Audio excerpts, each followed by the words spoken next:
There's a psychological shift that happens in high performers that is really hard to explain to people who haven't experienced it. You stop needing permission. Not in this kind of rebellious way, it's more of a foundational way where you stop checking in if it's okay before you act, and you stop seeking validation before you decide. You basically trust your own judgment as the primary authority. It doesn't happen overnight. It builds through repeated experiences where you made a call, you own the outcome, and then you learn to trust your internal standards over the external approval. But before that shift, decision making looks more like consensus building, where you easily fall into group thinking, like, what do you think I should do? Do you think this seems right? So you're collecting opinions to feel confident, but the confidence is borrowed from external sources. It's not internal.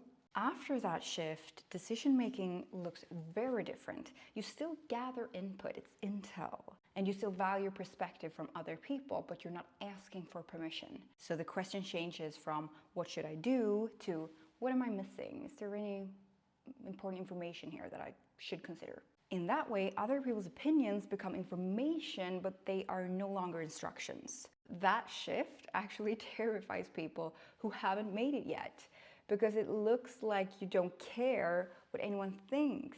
But that's not true at all. You do care, you just don't need agreement to move forward. Developing your internal standards means that you've done the work to know what right looks like for you, aka right according to your values, your context, your goals. And once you have that, you stop waiting for someone else to tell you that it's okay to proceed. It most certainly doesn't mean that you're always right. You will still make mistakes and you will do wrong things, but those mistakes are yours. And when you stop needing permission, opportunities move so much faster because you're not bottlenecked by consensus or external validation or approval. It could be mistaken for impulsivity, but it's really not. It's decisiveness. The shift from asking to deciding yourself is one of the most significant psychological developments in high performers. And once you make it there, going back feels almost impossible. And that's the case where most entrepreneurs, for example, say that they are unemployable after a while because they're so used to making those decisions themselves. Anyway, let me know if that resonated with you. I'm eager to hear your take. Have a good one.